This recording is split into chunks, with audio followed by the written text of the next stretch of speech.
This is The Red Line, where we interview three geopolitical experts on one big issue shaping the news both here and overseas.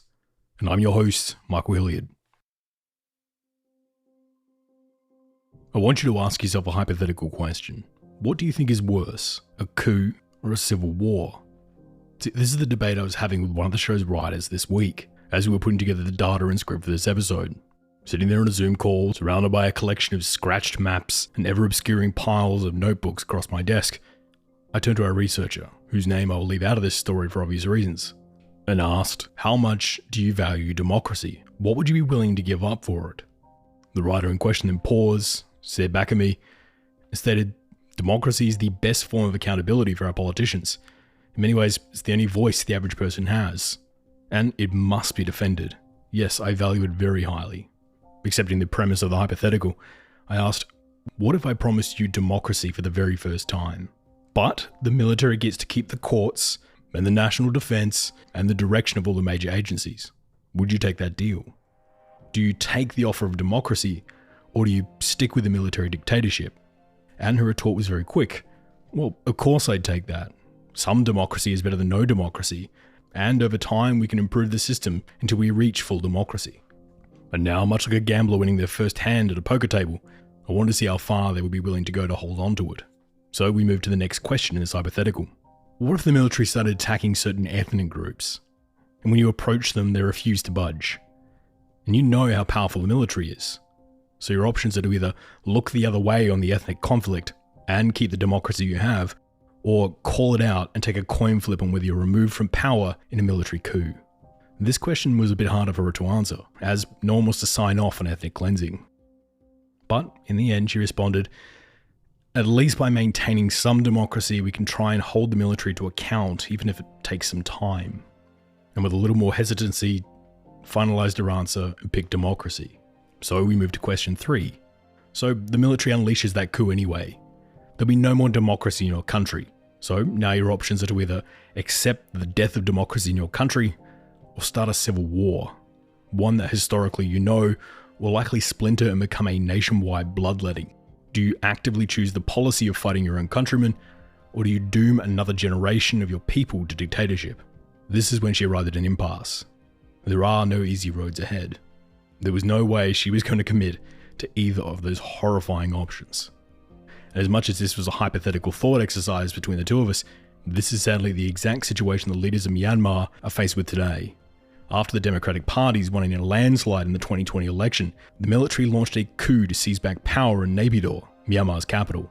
And this event, back in February of 2021, was the beginning of a now 19-month battle inside the country, with citizens from all across Myanmar fighting for their right to representation. And in that time, the fighting has gotten nastier, the country's economy has been sliced, and now the anti-government forces seem to be on the brink of transitioning from a battle against the dictatorship to an 8-way civil war, with no discernible means of resolution. The collection of us who live in democracies often take it for granted, and often forget that the price of democracy is high, but for many, it's a price worth paying. So, let's take a look at Myanmar, its coup, the burgeoning civil war, and the creeping fears in the country that the conflict is beginning to become a proxy war between regional powers. And to take us through the history of how we got to this point, we turn to our first guest. Part 1. Detaining Democracy.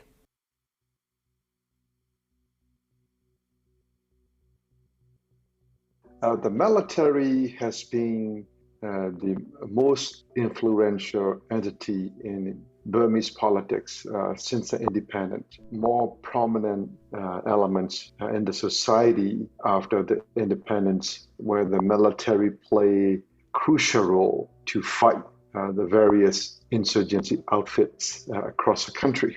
In 1962, the military decided to launch a coup and set up the one-party state that lasted until 1988. In 1988, there was a mass uprising, general mass uprising that reject the one-party state. So the military cracked it down. Instead of opening up to the multi-party system, the election result was not implemented. Then the military rule was installed, and that lasted until 2010. Then the military had a new constitution that allowed the military to sit in the parliament 25% without being elected. There was an election. Most international observers condemned it. And by the election, the military proxy party won the election. But this proxy party initiated a liberalization of the country towards more democratizations and civil liberty and the peace process. So Myanmar enjoyed a phase of liberalizations and progression from 2011 to 2021, February 1st. But all these years, the military remained one of the most influential entities in Myanmar politics. Zaw Oo is the executive director at the Myanmar Institute for Peace and Security, which implements research and analysis on security issues and the peace process in Myanmar. Min was also the advisor to the Peace Commission under the National League for Democracy, or NLD government, which was in place in Myanmar until the military coup of 2021. In addition to this, he's also an adjunct non-resident senior fellow at the Southeast Asia program at CSIS, and we're thrilled to have him on the program today. The military completed the constitution in 2008. So that constitution guarantees the military to become a quite untouchable institution in Myanmar politics. Not only does the military hold this 25% in the parliament, the civilian government has little to intervene in the military's decision-making process. And the military also hold the majority of seats in the country's most influential entity called NDSC, National Defense and Security Council. And the military decision-making is also quite independent from the civilian government. So the 2008 Constitution pretty much enshrined the military to be elite institution and also untouchable. So the military have the deck stacked. They have part of the parliament guaranteed to them, they have the courts, and they have control of the elections. But when they head to the polls in very late 2020, they lose, and they lose big. The military put up their candidate for the USDP, and against them was Aung San Suu Kyi, daughter of one of the founders of the nation. The party she leads, the NLDP, in this election wins big. They win 258 seats, as opposed to the military's 26. But to fill in some of the backstory around this, can you take us through who Aung San Suu Kyi is and why she was able to win such a commanding majority in the 2020 election? Aung San Suu Kyi came to popularity in 1988 mass uprising. So after that, she led the National League for Democracy, and she was under house arrest. And later she was released for just a year and rearrested again.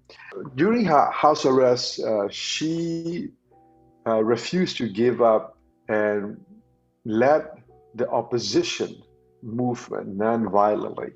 And she is the most influential and also supported by the majority of the Myanmar population across the country. So that is something the military is concerned that her popularity will also increase the opposition. Throughout all those years, despite the military suppression on the National League for Democracy, it turned out very strong when it was allowed to contest the election after 2010. So the by-elections and the elections in 2015, the election in 2020, the NLD turned out to be the most vibrant and legitimate political party supported by the majority of voters in Myanmar. So that the military sees her as the number one obstacles. So the NLD win the election, and Myanmar seems to be travelling down a new path, one towards true democracy. Once in power, Aung San Suu Kyi makes proposals to reform some of the government systems, taking some of the powers away from the military and giving them back to the civilian governments. And seeing this, the military began to panic.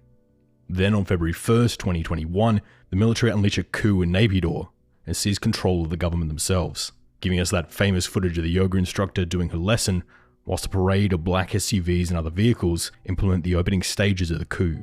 So what was the line crossed that made the military take the aggressive decision to overthrow the election and implement a coup themselves? Was there one particular decision that pulled the trigger on this? There are multiple reasons. The number one reason was the civil-military relations between the NLD-led civilian government and the military eroded since the very beginning of the election victories by Aung San Suu Kyi's NLD party in 2015. This erosion of the civil-military relation is largely linked to deteriorating relation between the Commander-in-Chief, Senior General Min Aung Hlaing, and Aung San Suu Kyi herself. This personal animosity also contributed to the military coup. Another reason was also the senior general's inspiration to remain in the leadership positions and to become the presidents of the country. That was also another reason. So all these elements are coming into more intense confrontation between the military and the NLD. A triggering event was the elections. The military claimed that there were irregularities and there were errors in voter registrations. The issue came out before the elections, and after the election, which the NLD won landslide, the military kept promoting this issue, but civilian government did not pay much attention. They just considered the military were just making simply noise to annoy the civilian government. But that all came to the military coup on February 1st, because that was the day the first section of the parliament was scheduled to convene. The process will proceed to the forming of the new government as a result of the election. So that was the day the military launched a coup. And was the coup backed by a foreign power like China or the US, or was this a purely domestically driven movement? No, that was purely domestic. Actually, China was also upset with the military coup because that stirred up and destabilized the country, which also hurts the interests of China. So now that the military have seized power, the military appoint their own General Min Aung Hlaing as leader of the country. He's been in power since February 2021, so how have his policies differed from those of the NLD? The main difference currently right now is the civil liberty. The civil liberty eroded significantly, and around 12,000 people were incarcerated. I would say that about 5,000 people, over 5,000 people have already killed by violence that followed the coup. So the main difference was the civil liberty, and the country turned back 180 degrees and reversed towards a more authoritarian regime. All elements of the policies reversed because the regime is currently in the survivor mode. So just to survive, they will, implement the policies, a quick fix that could reverse the status quo. The country GDP now shrank to 18%, and there was a significant capital flight, and the foreign investment stalled significantly as well. Since the coup, we've seen fighting and resistance throughout Myanmar, and many have already lost their lives in the struggle here. And we're going to talk a lot more about that with our other guests. For now, I want to focus a little bit more on domestic politics. The military are fighting with multiple groups at the moment, and things aren't looking good for them as we speak. But how unified do you think the opposition is? If the junta collapses tomorrow, would the NLD step in? Would they rerun elections? Would there be a more radical group that would come into power, not having to compromise anymore? Can you take us through the state of the opposition movement in Myanmar at the moment? At this point, the NLD will be hesitant to join the elections scheduled next year, August 2023, because the NLD is calling for the recognition of the election results in 2020. So if there's an election, very likely NLD may boycott the elections. And if it's a case, the military proxy parties and some of the associate may win the majority of seats in the parliament. So that is the one scenario.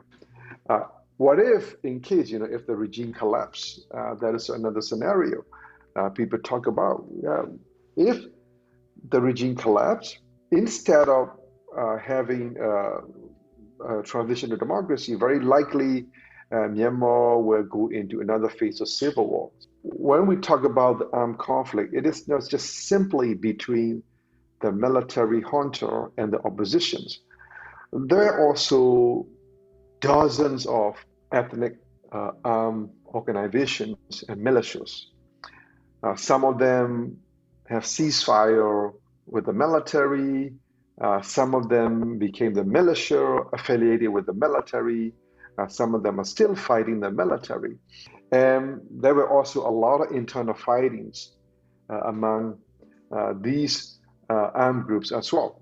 So the collapse of the regime will not necessarily install or transition to another part of democracy, but there could also be potentially instability, chronic instabilities, another phase of chronic instabilities in Myanmar for more decades to come.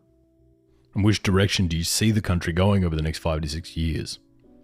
Majority of people in Myanmar are not interested about the elections promised by the regime in 2023. And the oppositions, the major opposition also will not accept the election result as well. So Myanmar will remain unstable and fragile, even there will be elections, even there will be an elected government afterwards. The security situations in Myanmar will remain challenging for more decades to come. What Myanmar will need is a vibrant peace process that allow all stakeholders to involve, negotiate towards a more consolidated political transition, not just simply the election held by the military government. The people of Myanmar were approaching some form of representative democracy, and when those freedoms were taken away in February of 2021, it became a do or die moment for the Burmese people. Either they protest now, or democracy may not return to the country for another generation. And so, the people did, protesting throughout the country. The fighting immediately became brutal, with the regime going as far as airstriking civilians and thousands going on to die in the conflict. And now we're 19 months on from this coup and 19 months of fighting. The economy's in tatters, the opposition is beginning to splinter, and the regime is entering an awful feedback loop. Burmese generals now worry about being convicted for their war crimes if they're removed from power, so they conduct more war crimes to stay in power, which in turn increases their rap sheet, which makes them more worried about being convicted when removed from power, in an awful feedback loop. So where does this all lead? Is there hope for democracy to return to Myanmar? Well, to answer that, we'll turn to our second guest. Part 2. A Crumbling Coup. Look, I'd honestly say Myanmar is probably one of the most beautiful cultures I've ever seen. It's rich in food, people, music, traditions, customs, and that's not just, I can't just say Myanmar. got Shan area, you've got the kind of some of the little pockets of cultures in the north, you've got the south. So it's a very expansive environment and a super interesting place to be working in and to be looking at. Ben Strick is the Director of Investigations for Myanmar Witness and the Director of the Centre for Information Resilience. He's also a former writer for Bellingcat and the BBC and is producing some of the best on-the-ground reporting in Myanmar at the moment. And we're thrilled to have him on the program today. I mean, it's a really interesting question and you know, kind of difficult to unpack. It depends on really what their kind of ambitions are, right? So we haven't been too clear on what the ambitions are. Obviously, it's to present or solidify some form of power within Myanmar. But quite interestingly enough, you know, and this is really harking back to the beginning of February and early days of March. Obviously, we saw protests on the streets, quite peaceful protests at that, you know, with heavy-handed tactics of tear gas and rubber bullets, you know, sort of coming out. And then the heavier effects of things like headshots, which we've documented many of, and these kinds of night raids and night arrests to instill that fear in the people. I think the interesting part of it really kicks in towards maybe the middle of last year, or even up towards latter part of last year, where we start to see more retaliations. And I'm talking about flashpoints such as in April and May, where we saw entire police bases that really, in areas that we've never seen this before in Myanmar, entire police bases and outposts overwhelmed by pro-democratic, anti-government militia forces.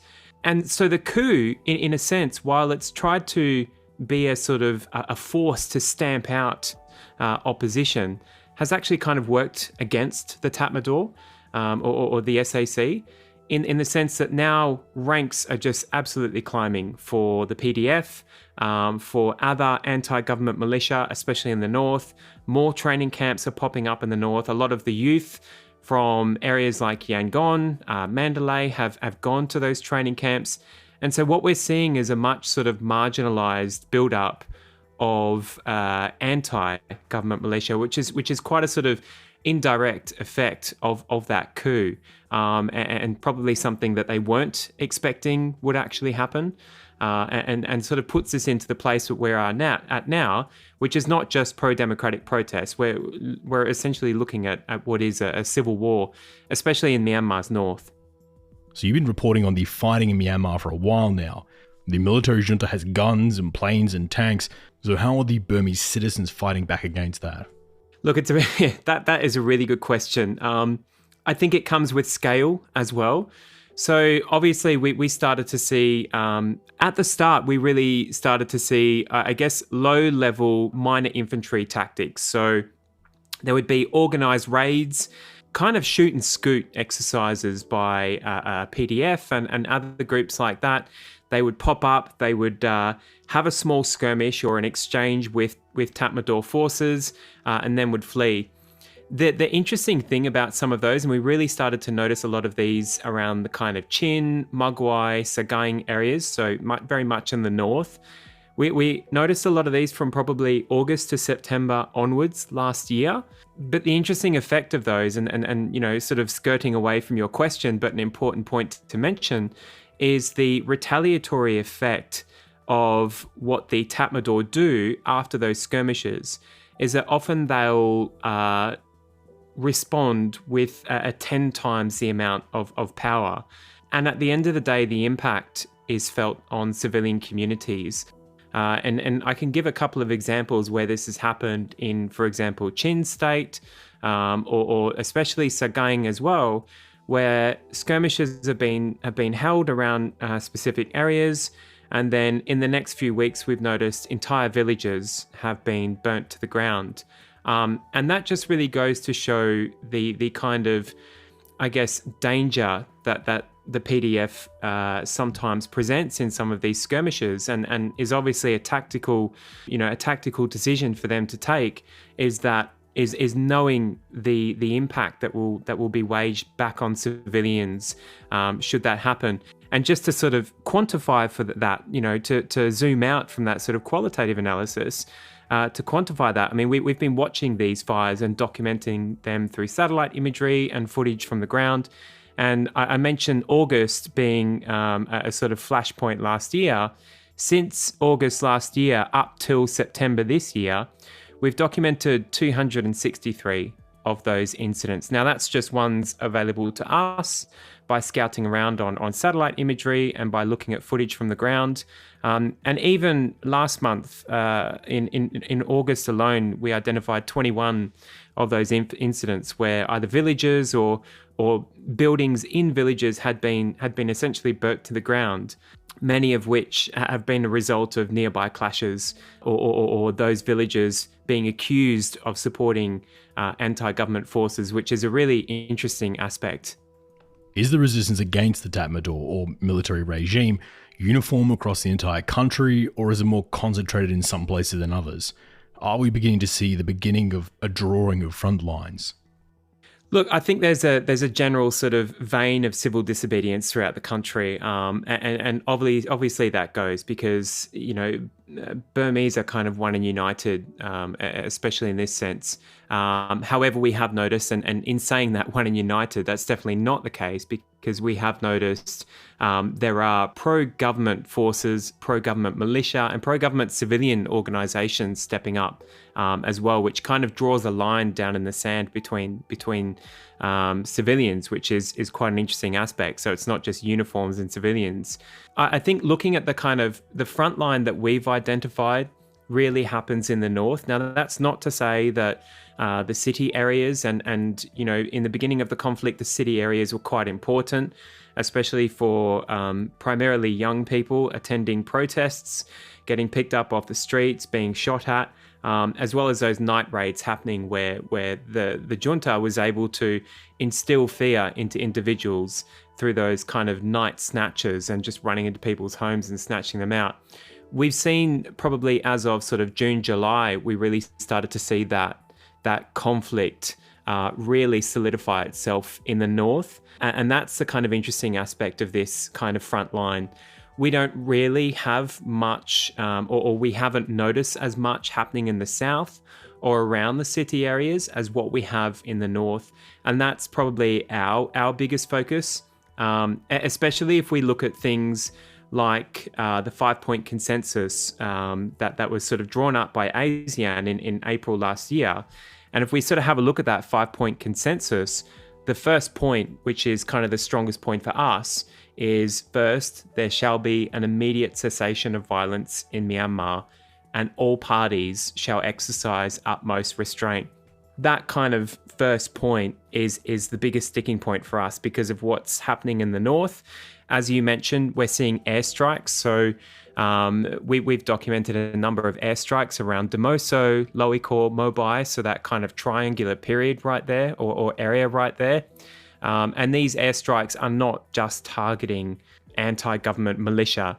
These are targeting homes and civilian areas. We just released a report last week documenting an attack that saw a 10-year-old boy have both of his legs essentially blown off by stray mortar shelling in a village in the northwest as well. So a lot of these kinds of human rights abuses, we could call them, or interferences with human rights until they're trialled, have really been happening in the north as a result of that kind of warlike scenario that we would be seeing in other conflicts around the world. So for us, our real focus point has been in the north, just because of the amount of, I guess you could call them atrocities, but also almost uniform on uniform conflict with the PDF militia really upping their forces, gaining new arms, launching attacks on the Tatmadaw, and the junta or the Tatmadaw responding, as I mentioned before,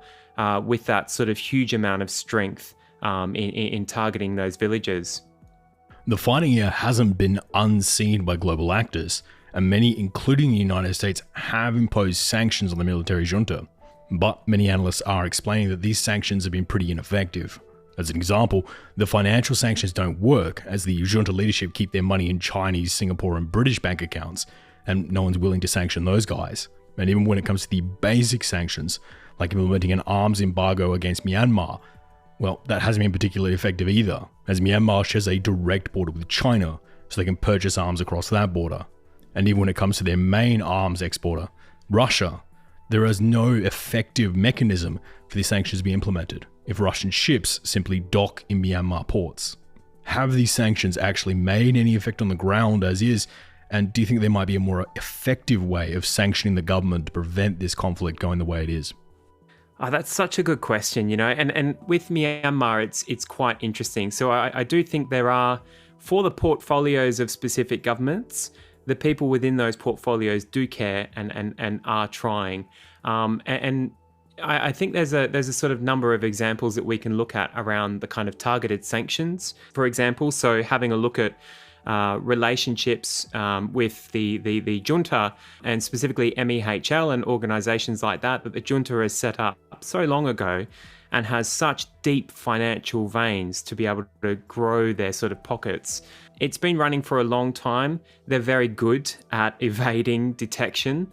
So I think there's a sort of number of aspects to look at there, which a lot of work has been done to try to sever some of that income into the Myanmar military, but also stopping the flow of arms. So evidently, as you mentioned, China, Russia as well. I mean, we've documented a number of visits by Russia. I think that there have been more than 10 over the past year alone. Both flights from Myanmar to Russia for learning trips, weapons shopping trips and things like that, and vice versa from the Kremlin representatives to Myanmar to solidify that relationship. Because obviously in the bigger picture of things, the Kremlin is looking for financial relationships in the world. Myanmar seems to be one. But I think also just monitoring other areas as well of the world where Myanmar might be looking to either make friends or just buy supplies. One of the interesting aspects that we sort of looked at last year was around Serbia signing off the shipment of rockets into Myanmar to be used by the old big Soviet gunship helicopters that were flying around Myanmar's north. Evidently, that sort of got Serbia into a bit of trouble, and they had to sort of say, yes, we'll agree not to send arms into Myanmar anymore. That was only immediately after the coup, and they haven't done any more since. So I guess that sort of international community and the role that the media plays as well, not just talking about policy and governments and sanctions, but the role that the media plays has been quite crucial in reinforcing some of these sanctions, so that now companies can sort of take it upon their own to say, well, Myanmar, there are some serious things going on in there, and should our products be going into Myanmar, or should our services be going in? It's not to say that all of the sanctions have been carried out. It's not to say that all of the organizations that are dealing with Myanmar have stopped. There obviously are some that have prioritized financial relationships over ethics, but hopefully further reporting from international news organizations as well as local news organizations can apply a bit of pressure internally upon the directors of some of those companies to give them a little bit more ethical minded guide sets as to who is ending up as the victim of some of those resources and some of the dollars being pumped into Myanmar. So how is the country functioning on a day-to-day basis under this regime? The reports we have in front of us indicate that most of the trains are down, the power is spotty at best, the internet is throttled, and supplies are nowhere near as easy to acquire as they were pre-coup. So how is the junta handling the day-to-day governing that Myanmar needs? So for many of us that are monitoring the situation from the outside, the economy, a lot of the sort of things that we get is either through local journalism, which is completely different to what the government will say. I think the economy is interesting to look at for the city areas, and something that we've noticed for specific city areas is that kind of focus or change in prioritization for specific areas like those urban areas, and we can have a look at something, for example, like crime related issues. Now, if we have a look at statistics of crime, it's heavily increasing in places like Yangon and specific neighborhoods as well.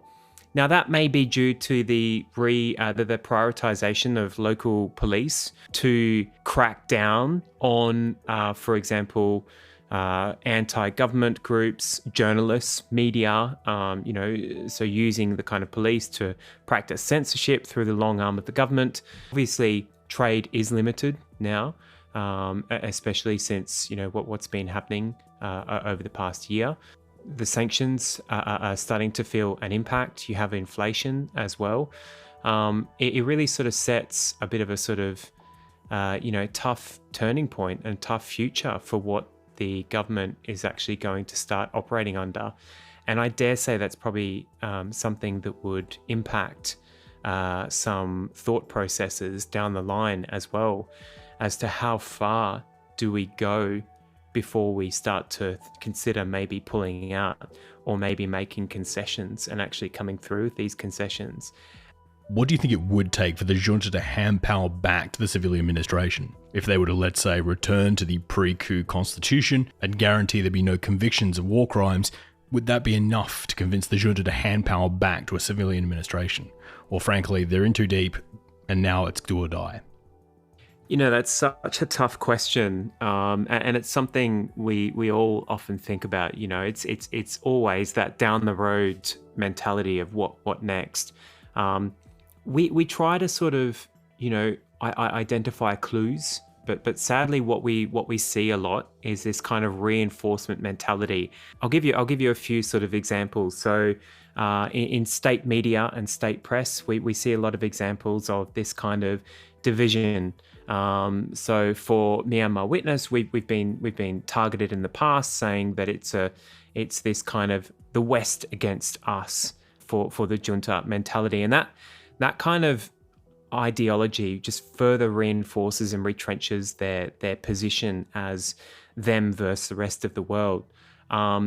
We're not seeing a slowdown of attacks as well, and I go back to sort of mentioning the amount of burnt villages, which for us is kind of is not just about satellite imagery and burning villages and conflict analysis.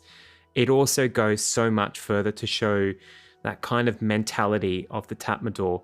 I mean, if we have a look back at that kind of activity from April, May, right up to sort of September and October, we've seen some villages that have been targeted more than 20 times with fire and attacks by the Tatmadaw. We've seen airstrikes in the north, and this kind of over-flexing and attempt to just pummel people into submission. That has not worked. And it's absolutely, in fact, reinforced to the other side, to the point where anti-government militia groups are more funded, more armed, more powered, and more manned. So that tactic is not working for the Tatmadaw. But still, fast forward to this year, and we're seeing more villages burnt down, clearance operations still ongoing in Myanmar's north. We're seeing more airstrikes and more military operations throughout the north without any kind of change of those tactics, or we're just not seeing that kind of strategic, let's go back to the drawing board and reassess because it's just not working attitude. And we're not seeing that through the evidence. And I think that's an interesting point, because that sort of shows us that there's this kind of narrow-mindedness to, and it's obviously been like that for a while, rule by the end of a gun, essentially for the Tatmadaw, and flexing that power through guns and bullets and death. Obviously, it hasn't been working as of up until the end of this year, last year, and it hasn't. It's definitely it's continued and still not worked this year. So I think that's a kind of indication of where things are going, that either we have two options. We'll either see a continuation of those human rights abuses and those sort of heinous acts in the north, and that essentially a war on anti-government groups in the north, or we're going to see them go back to the drawing board and reassess how that's looking.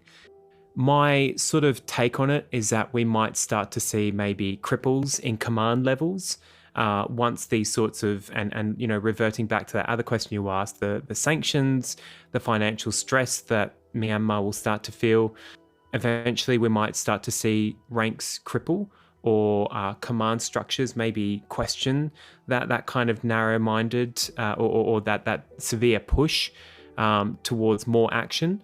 So I think those are the kind of two options we might be looking at.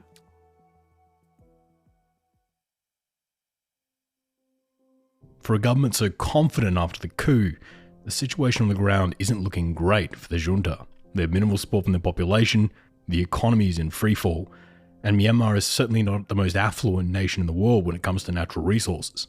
So what is keeping the government afloat? Which nations have become invested in the survival or downfall of the Tatmadaw regime?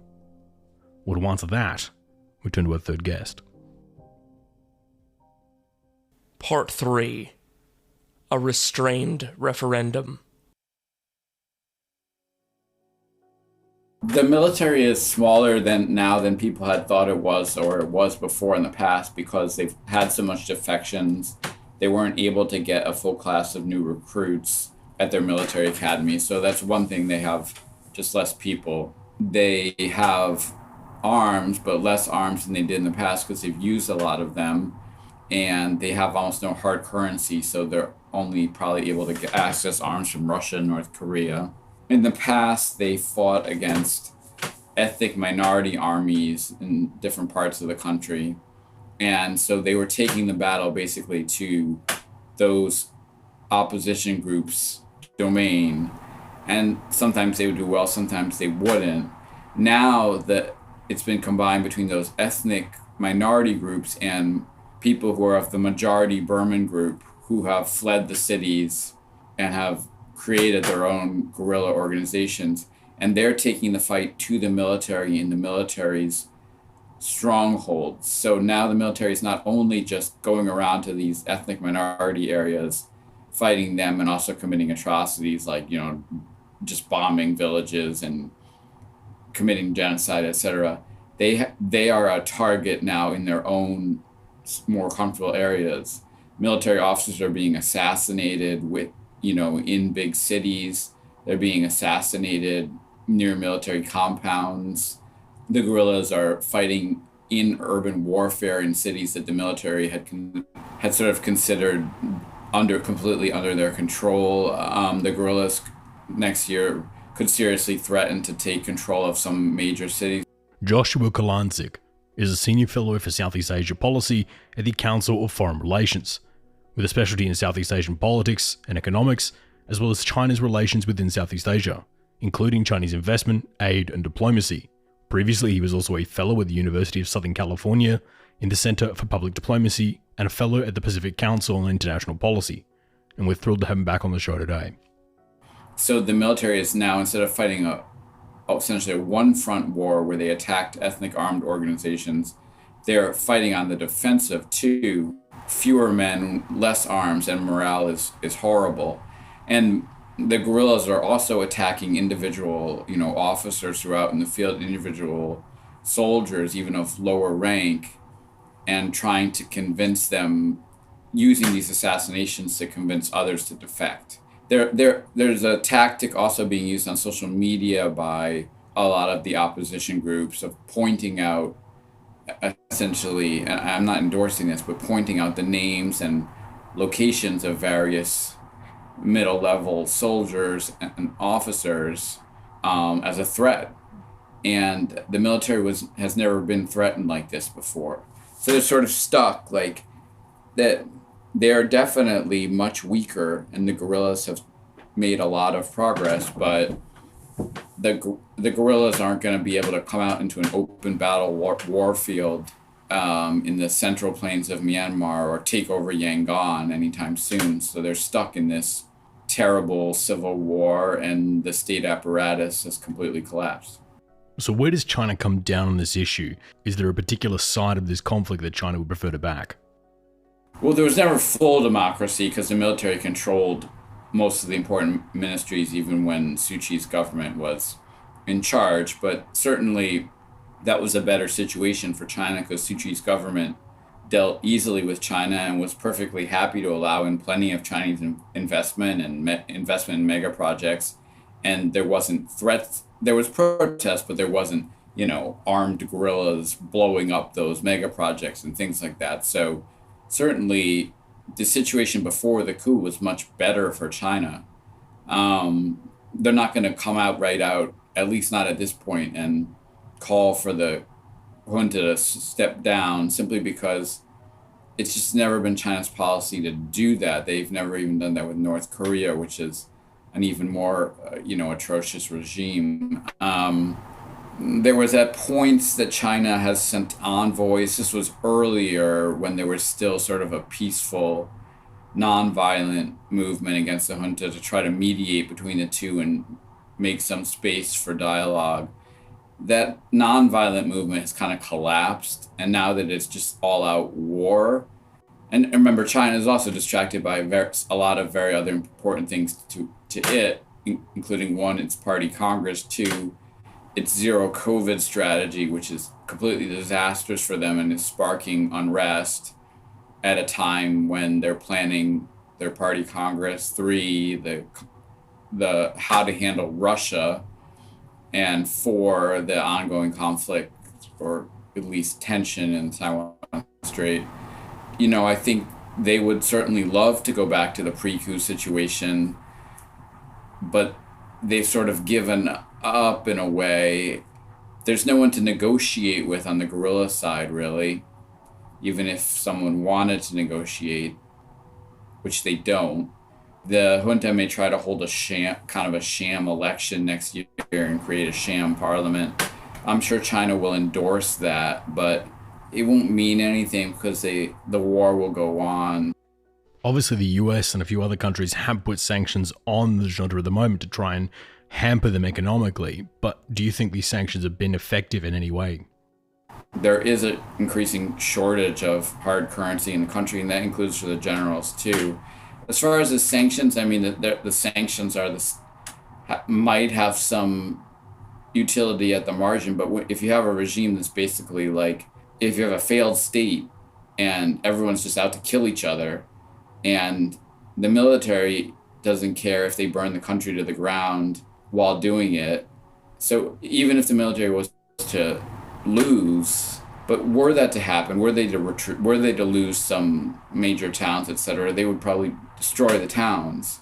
They're willing to burn the country to the ground before they give it up. So in a situation like that, what external measures are even feasible to have an effect? The military is not really interested in negotiating, and neither are the guerrillas. The military is willing to burn the country to the ground if it has to try to stay into control. And the guerrillas feel that time is on their side. They're tired, but that they are wearing the military down and killing top officers and scaring them, and the military is losing men. And so I'm not sure what external action other than some sort of armed intervention, which isn't going to happen. There's no feasible way that's happening, would do anything. So we're now seeing a number of distinct players emerging in this conflict. So let's go through some of the major ones. Obviously, vastly oversimplifying, first we have the military junta, with the backing of the police and a handful of different ethnic armies, particularly in the south. We have the NUG, or National Unity Government, a coalition of different forces in the country, including the People's Defence Force and the Chin State National Defence Force. This group is much more radical than the previous government and runs a lot of the rallies and support events overseas. So if you've had a march in your city, it was probably run by the NUG. There's the Communist Party of Burma also pushing back against the junta. There are also a whole bunch of other ethnic groups with separate armies all trying to stake their place in this country. And on top of that, we also have the forces loyal to the previous government and the NLD, Aung San Suu Kyi's party, with this group pushing for everyone to simply recognise the results of the overturned 2020 elections. And yes, whilst they are anti-military, they also worked within the bounds of the system laid out by the military. And so many believe they aren't radical enough and become the compromise group with the military. But in summary, all of these anti-Tatmadaw forces are happy to throw little punches at each other for now and save the big ones for the Tatmadaw themselves. But if the junta were to actually collapse, are we likely to see all these groups turn on one another very quickly in order to secure their hard-won gains. No one's prepared to step in right now. I think the NUG has one of the few good things that has happened since the coup is that the people of the majority Burman group in the opposition have realized Myanmar has to, if it's going to survive, has to be a more federalized state.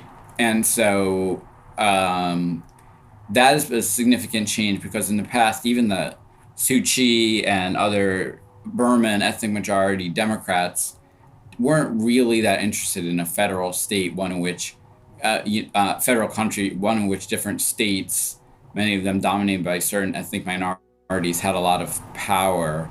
So that has been one positive. They have really recognized in the opposition that Myanmar needs in the future, if there's ever going to be a future, to be a federal state, and have worked more closely together with the ethnic minorities, including the Rohingya, who Suu Kyi basically dismissed and in fact went to the International Court in The Hague to defend the military's genocide of them. Were the junta to disappear, I mean, I think you would have a power struggle, but it's possible that you could have some setup where the NUG convinced the ethnic armed organizations to join a truly federal Myanmar, where states had a lot of power, and to lay down their weapon, most of them at least, to lay down their weapons. I think at this point that would not involve Suu Kyi. Suu Kyi has sort of put herself out of the picture. Just her sort of archaic views on ethnic minorities before the coup, etc. And she's not participating in exile government because she's in jail. Other figures have come forward. We don't have time to go into the entire story surrounding the Rohingya this week, and it is such a complex situation that it really does deserve its own full piece. So we'll be getting to that at some point in the future. But for now, focusing more on the coup and Myanmar's current state, we'll quickly rush through the story of the Rohingya. The Rohingya are an ethnic group in the west of the country near the border between Myanmar and Bangladesh, who were being attacked and killed in large numbers by the Burmese government. It is one of the major criticisms of Aung San Suu Kyi's government that they did not stop or crack down or condemn these killings. But to play devil's advocate here, whilst yes, Aung San Suu Kyi did appear in The Hague to defend the Burmese military's killing of the Rohingya, did she have much choice? If she'd gone against the military back then, she would have lost the support of a number of other ethnic groups, as well as open up a schism between herself and the military, who effectively run the country. And all it would have done is simply bring about a coup during her first term, rather than after the landslide 2020 election. Again, giving the other side here for balance. So what are your thoughts on that particular statement? Well, I mean, I don't know. That's an impossible question, but I mean, it's bizarre that she went and spent decades in jail or house arrest to defy the military. Ultimately, it didn't gain her anything. It only lost her, and it was a factor in sort of alienating her from the political system as well, to the point that even if she was let out of jail now and the junta disappeared, I don't think she would be a major factor on the political scene anymore. But morally, it just, going to The Hague was the wrong thing to do, and it didn't get her anything politically either. With this current fracturing situation unfolding, where do you see Myanmar in 5 years' time? I would like to say that I would see a situation in which the continued pressure, combined with some rationality by the junta, continued pressure by the movements against the junta, and some rationality by the junta, leads to the junta stepping down or just losing, although I think it's very hard to imagine. But, stranger things have happened, or at least recognizing their weakness and coming to some agreement where the military is allowed to survive, but is put under civilian control, and a real democracy can be built. I don't think that's very likely. I think more likely is years and years of state collapse, and where most of the world doesn't pay much attention.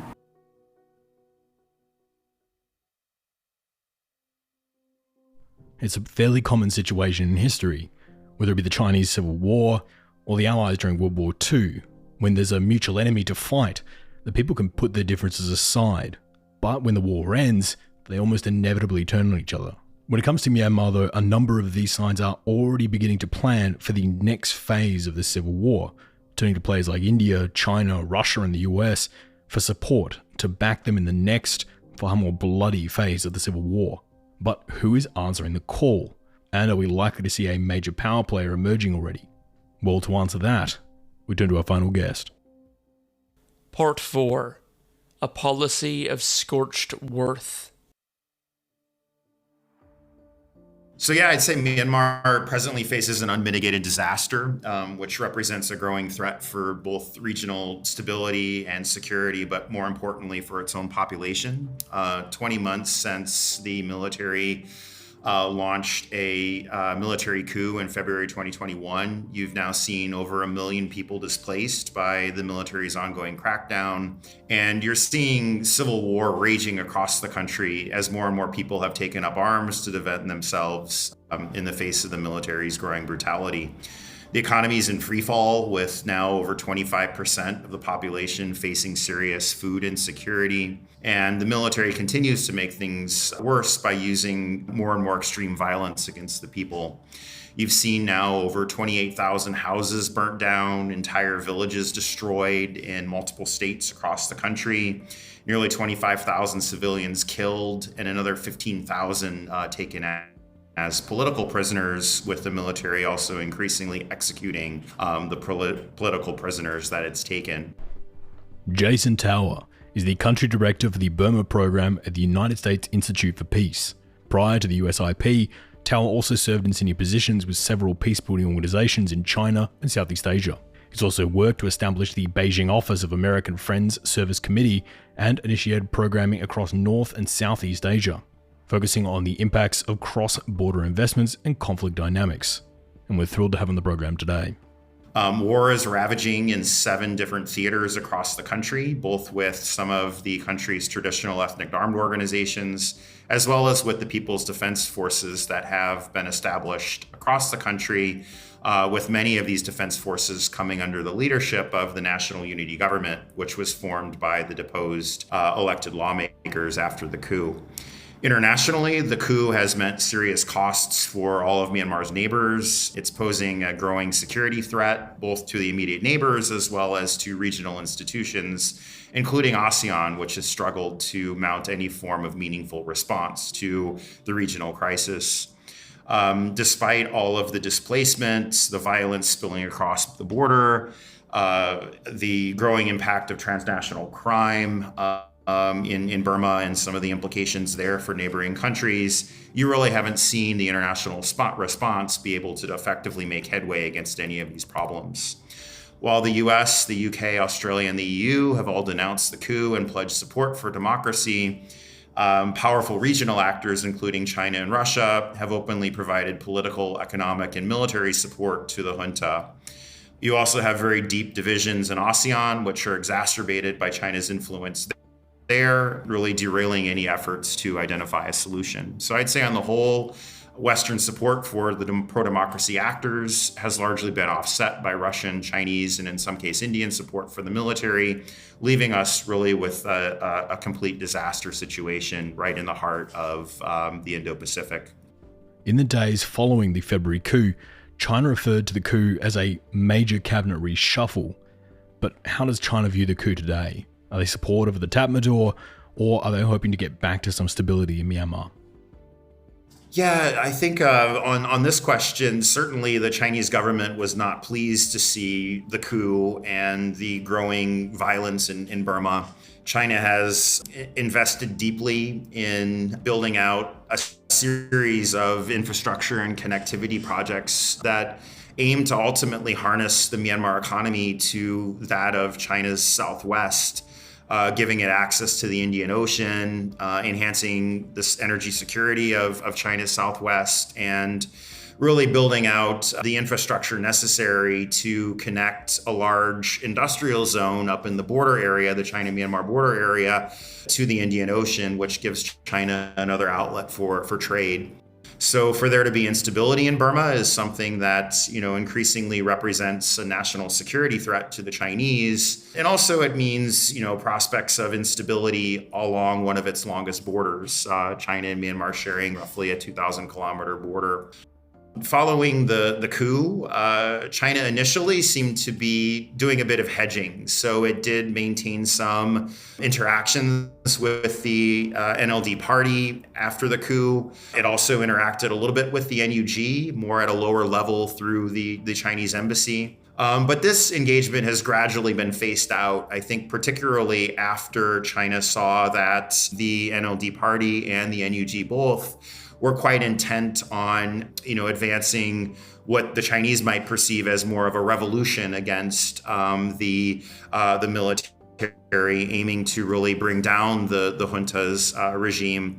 And I think that China sees that and sees the prospects of pro-democracy actors trying to defeat the junta as quite threatening to its interests in Burma. China is also very much concerned about Western influence in Myanmar, which is something that it's long been concerned about. And it has, really, I think, particularly in the Myanmar border area in the past, tried to put pressure on a lot of the ethnic armed organizations that occupy the border area to prevent them from having engagement from Western actors. But also following the coup, I think that there's a range of Chinese policy pundits and experts who've been trying to parrot a lot of the military junta's narratives about the opposition, claiming that opposition actors are often Western proxies, or really taking away agency from a lot of those actors, which I think is unfortunate. At the end of the day, though, I think when China looks at the situation, it's looking at the situation from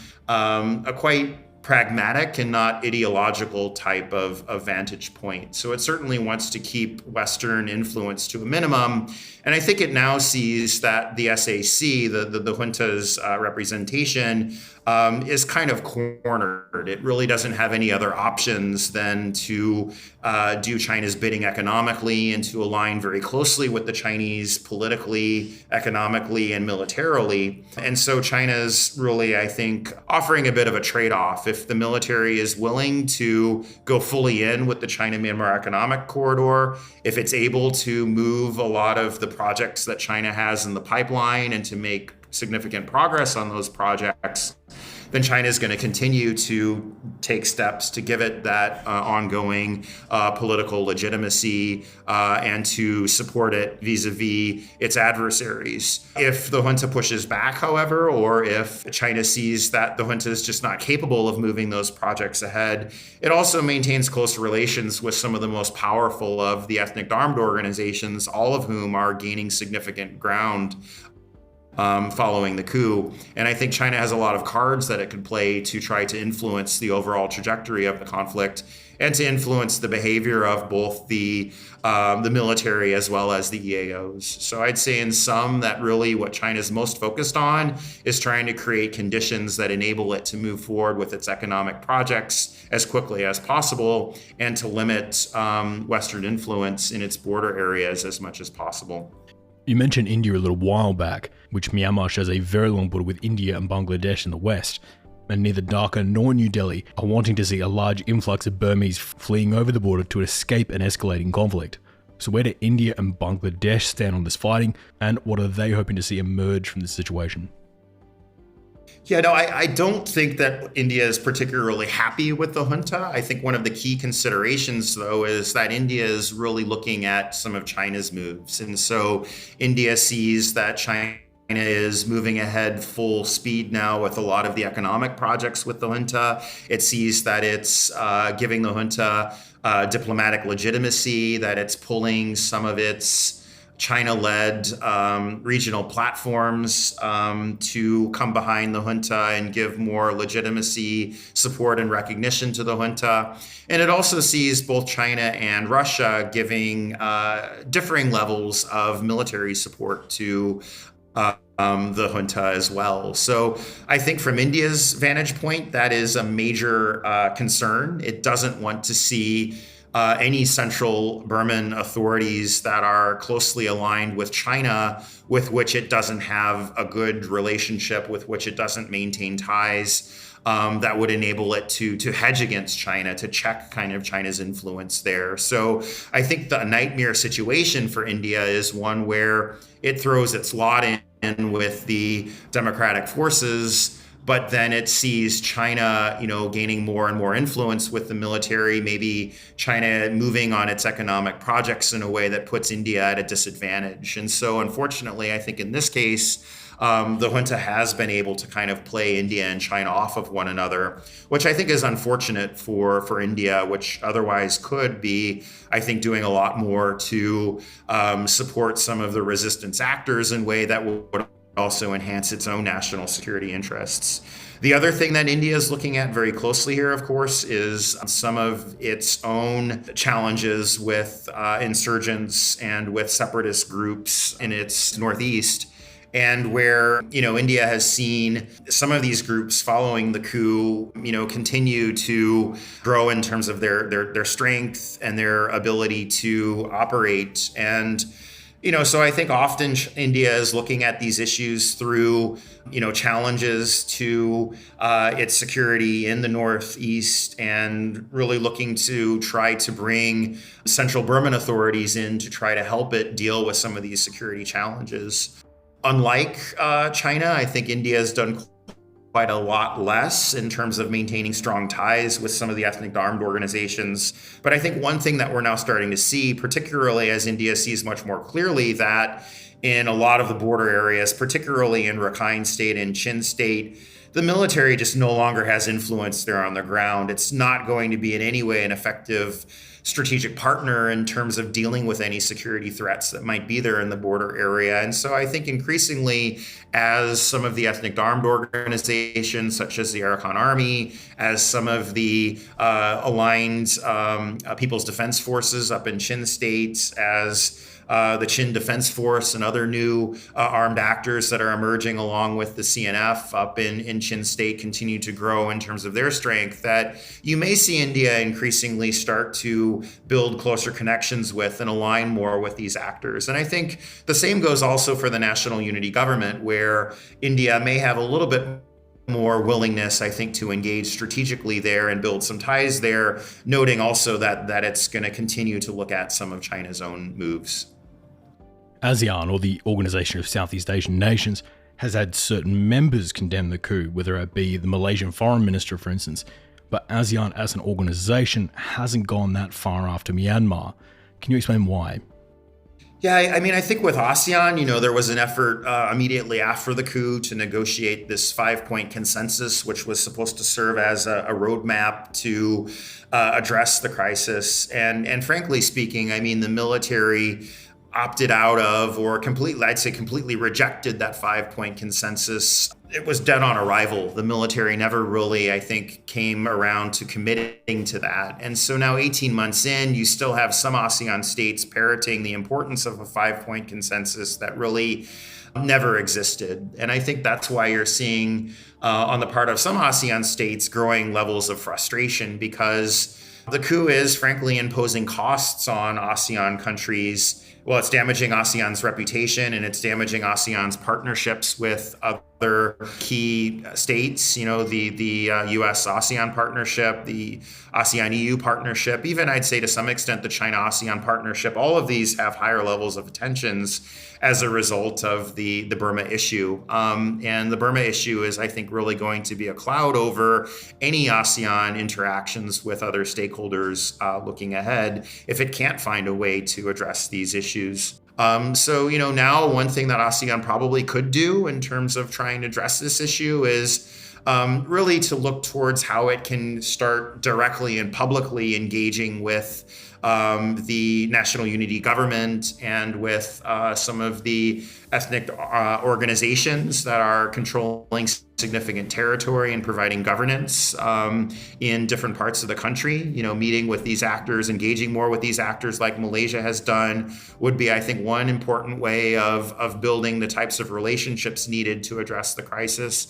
And then also really delinking the issue from ASEAN centrality, I think, is another important step that could be taken to try to help ASEAN really look to some of the key players that are much more equally important in addressing the crisis. So again, China and Russia moving in one direction, with most Western states moving in another direction, that makes it really difficult, I think, for ASEAN to have much impact here. So really, I think looking at other platforms outside of ASEAN that might play a little bit more of a role in addressing some of these challenges.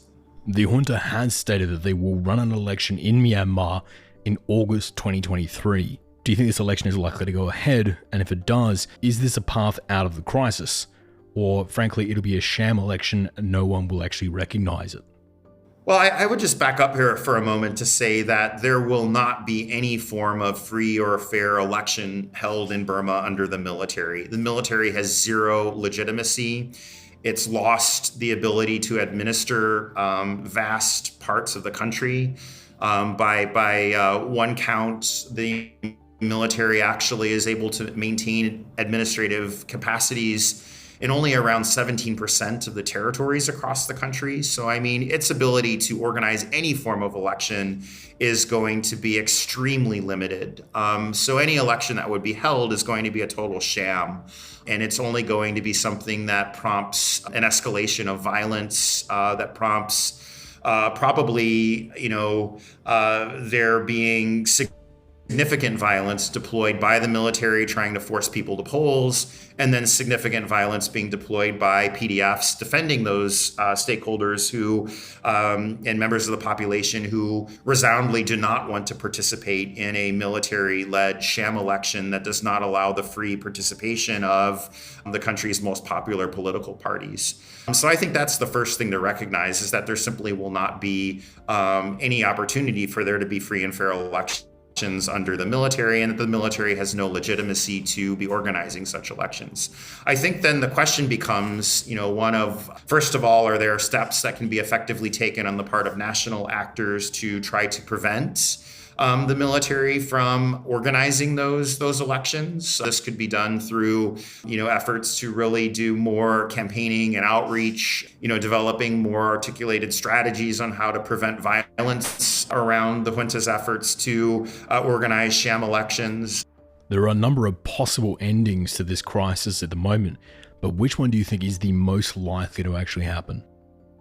Looking, and again, there's a lot of variables at play here. I don't want to claim to have a crystal ball by any means, but certainly I'm seeing one factor is that even with the support coming from Russia and from China, the military is losing significantly on the battlefield.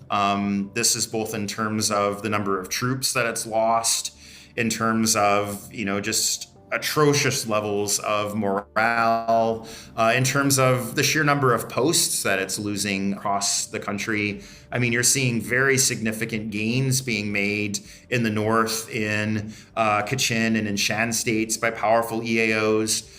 In Chin State, most recently, you're starting to see the Arakan Army in Rakhine really rout the military, taking a series of more than a dozen posts in just the last couple of days alone, but also significant defections now coming from the military in Rakhine State, as the Arakan Army is quite popular there and has also really built up a lot of battlefield capacities. Similar things happening, on the Thai border and the Karen areas and the Karenni areas. So, say one important thing that we're seeing here is that the current situation really is not sustainable for the military. It's going to continue to lose ground. It doesn't have the capacity to fight battles on all these different fronts, and it's really going to have to give up more and more, I think, in order to be able to sustain itself.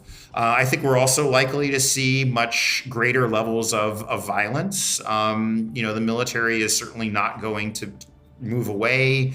While at the lower level there may be low morale, the direction of the military leaders is in no way going to be to suddenly give up power. There really is no place to back down. There's no exit strategy yet for the military. So I would project that you're going to see it use higher and higher levels of violence, and that, unfortunately, you're going to see a significant escalation kind of looking out into the future, particularly if you see things like the military attempt to organize these fraudulent elections. And if you do see some countries try to, provide support to or back those fraudulent election efforts, I think that you could really see a strong escalation of violence.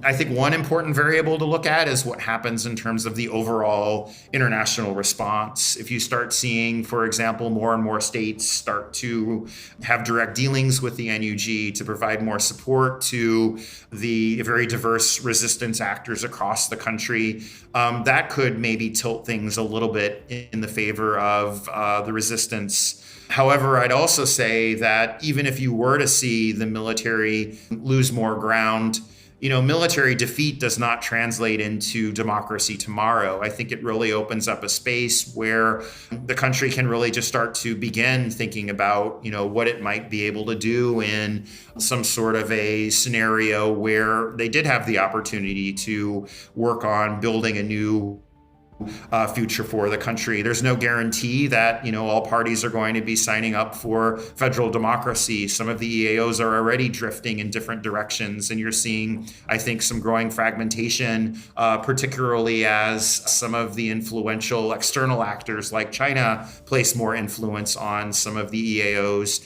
and try to push them away from a direction of building more alliances with particularly pro-democracy actors or with the NUG. So I'd say there's a lot of variables to keep an eye on here, that there's certainly going to be growing levels of instability, probably lots of violence over the coming year, but that we really shouldn't give up hope. I mean, I think one thing that we have seen over the past 10 years is that you've seen really a lot of actors across Myanmar work to try to find approaches to democracy, approaches to governments that might work for the country. You have, I think, a huge brain trust of people that have been educated in Western countries, other parts of the world, who are really hoping and struggling for democracy. And you have a lot of people who I think are putting their lives entirely on hold so that they can try to work for a better future, which is not a future under military oppression and under autocracy and under rule by violence, but one which gives them the freedom that they've been hoping for over the last decade. So I think really the hope for the country lies in its people, very bright, educated people who I think are willing to struggle, willing to do what it takes for the future of the country. And so that's perhaps one reason to be a little bit optimistic.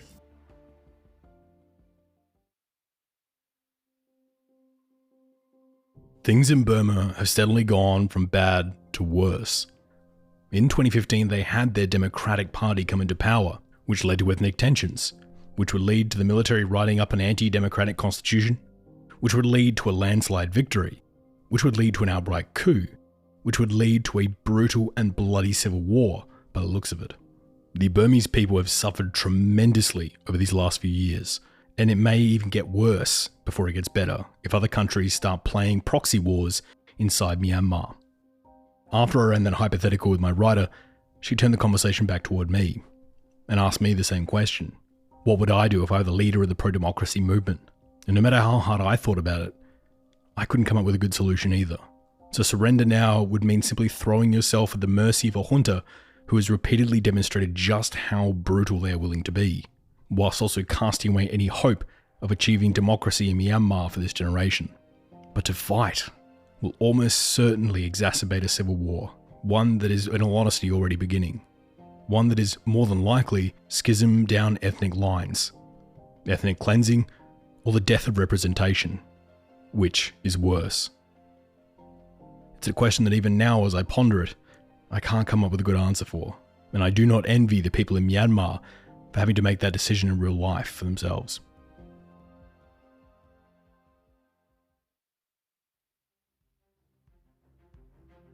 Thank you so much for tuning into the show this week. I remember we said we were going to do a follow-up on Myanmar all the way back in 2020 when the election happened. but every time we went to go do it, something new would happen, and we would always wait to see how things unfolded. So the script went back in the desk drawer, hence why I was so excited to finally get this one out. So as you may or may not seen on our social media this week, we were finally able to announce the project that we've been working on for almost the last year. This project being The Green Line, a 5-part miniseries on the geopolitics of climate change. It's a subject we've been asked to cover so many times, but there's no way we could ever do it in just one episode, or had the manpower to go through all the climate data ourselves. So for almost a year now, we teamed up with a specialty climate change think tank, gathering the data and looking at how countries are preparing for climate change in this decade. Not 2050, this decade.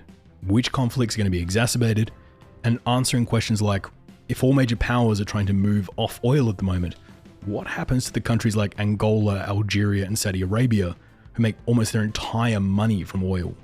When you think about it, countries like Algeria, with the price of oil dropping by 10%, sends shockwaves throughout their economy. How are they preparing for the transition away from oil? It has been a fascinating series to put together, and we are incredibly excited to finally be releasing it. So we're putting out a new episode of The Green Line every second Monday in the usual red line off weeks, right here in the same feed. So nothing to worry about, you'll get the same amount of red line, but you'll also get 5 bonus episodes over the next few weeks. So next week Green Line, the week after Red Line, the week after that Green Line, the week after that Red Line. Either way, we're pretty excited. If you want to find out more about the project or anything else we're up to at the moment, you can find all of our links and info on Twitter, Reddit, Instagram, Facebook, Discord, and TikTok on the handle @TheRedLinePod. Or if you're keen to follow me on Twitter, I'm on the handle @MikeElliottOz. Oz is in Australia. This show is completely funded by our amazing Patreons, who donate a small amount of money each month to help us keep this show going. And speaking of our amazing Patreons, this episode is dedicated to friend of the show, Mr. Yamato, who is the latest Patreon to sign up as of the time of recording. This show is only possible with the support of listeners like Mr. Yamato, whose funds are the reason we can keep the show going, and we absolutely greatly appreciate it. So this episode on the coup in Myanmar is thanks to you, Mr. Yamato, as weird as that sounds. As usual, here are 3 book recommendations. The first is Picking Off New Shoots Will Not Stop the Spring by Coco Thet, for a collection of first-hand stories about Myanmar's coup and the subsequent rebellions. The second is In the Dragon's Shadow by friend of the show, Stephen Strangio, for a look at how China plays into this story. And the third is Blood, Dreams and Gold, The Changing Face of Burma, for a look into the national identity and ideologies of the Burmese nation. I want to say thanks to this week's guests, Zaw Oo, Ben Strick, Joshua Kurlantzick, and Jason Tower. Once again, an absolutely amazing panel this week. I also want to thank my staff, Wade McCarr, the producer, Perry Grace, Daniela Zavella, Isaac Gibbs, Andrew Garbery, and Robbie Sutton, our research assistants and writers, Francis Leach, our director of breaking news, Mark Spencer, our second voiceover artist, Jonah Gunn, our production assistant, Jamie Tanu, our media director, Ross Crabtree, our media advisor, Joe Hawthorne, our audio cleaner, Marissa Rafter, our videographer, and Nick Much, our field correspondent. If you enjoy the show, these people are the reason you enjoy the show.